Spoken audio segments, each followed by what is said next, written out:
What's going on, people? We are Tottenham TV here. Crystal Palace 1, Tottenham Hotspur 1. Look, you just got to say it how it is, because in a weekend where everyone around us dropped points, Chelsea losing, Manchester clubs drawing, Liverpool yet to play, you would say over the past couple of years under Pochettino, these are the exact moments that happened that put us down. And, you know, you thought when Jose Mourinho was here, these things were kind of behind us, and you thought mentality has been changing, but we conceded with 10 minutes to go today. 15 minutes, we played really well. First 15, 20 minutes, we were all over them. We had all the possession in the world. We just couldn't get that second goal. You would have felt if we did get that second goal, it was game over. But we couldn't get that second goal, and for the whole of the second half, that Palace goal was coming. We were dropping deeper and deeper and deeper, and finally that goal came like everyone could see it was coming. How do you assess that? Yeah, I think that second half we just invited way too much pressure on ourselves. We sat so deep, and it was more of a case of it wasn't even a case of us sitting deep, because I think in open play we were pretty solid, but it's just how many set pieces we gave away. Free kick after free kick after free kick, corner after corner after corner. Not only that, that's where they look their most dangerous. How many times was Benteke winning headers? How many times were they creating chances from set pieces, and we kept giving them away?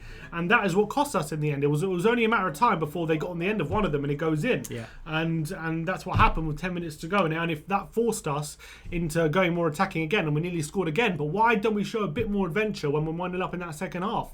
We need to get that second goal. We need to seal the win before we can park the bus. Yeah. And it was really frustrating to see in that second half that we just came out with no adventure at all.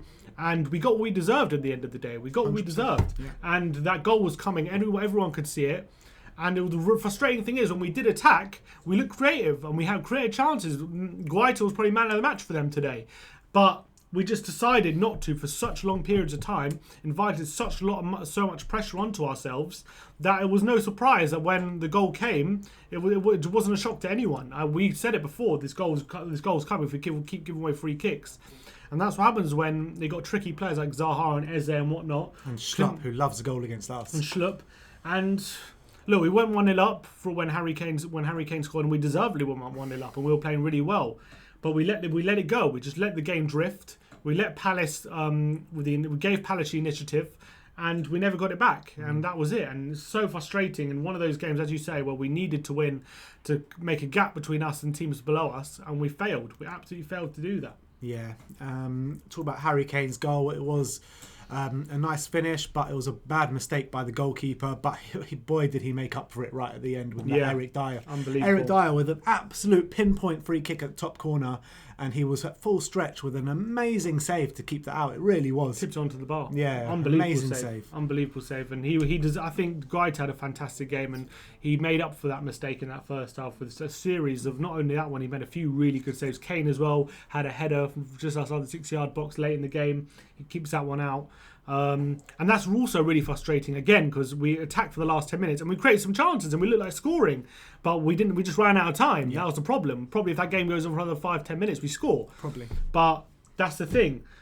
It's very frustrating that we approached that second half the way we did. I don't know whether it's by design or not. Mourinho's going to have to look at that and think, because we can't approach games, especially against teams like Palace, and only be 1-0 up and approach games like that, because it's always likely to happen that a moment of luck or a poor piece of defending, well, it only takes one moment and you're level. And especially late in the game, 10 minutes ago, if it happens then, you run out of time to score. You cannot go so unadventurous at 1-0 down, because you're only going to bring on bad things for yourself. If it's 2-0, I can understand. But at 1-0, it's just too dangerous, because one little piece of magic from Zaha, one little slip up at the back, that's it. The game's gone. Yeah. And that's exactly what happened.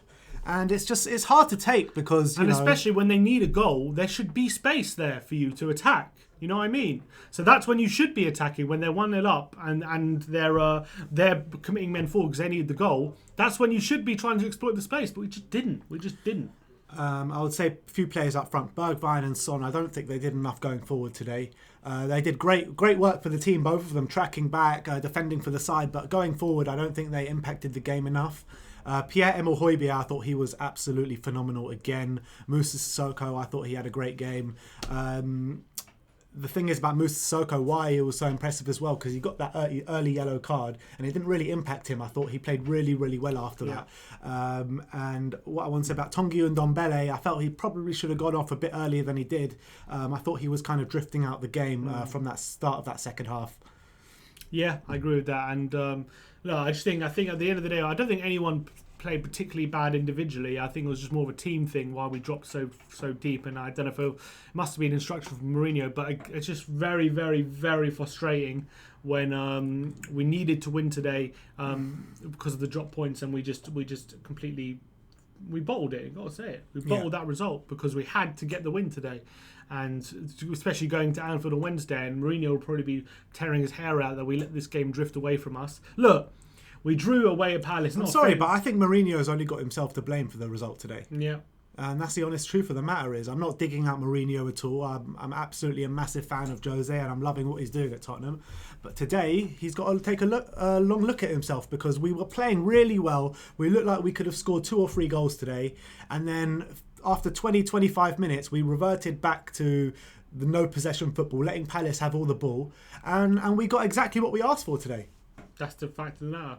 So Mourinho's got to look at that and think how he can improve that, because we can't be doing that every game, allowing everyone and expect not to be punished. Like I said, at 2-0, I can understand those tactics. But at 1-0, no. But we did it against Burnley as well and against West Brom. We got away with it because but also Palace are a lot better than Burnley and West Brom. That's the thing. That's what I'm saying. You can't expect that to do it every game and get away with it every game. You can get away with it every few games, but not every game. Yeah. And today it caught up with us. And look, we drew.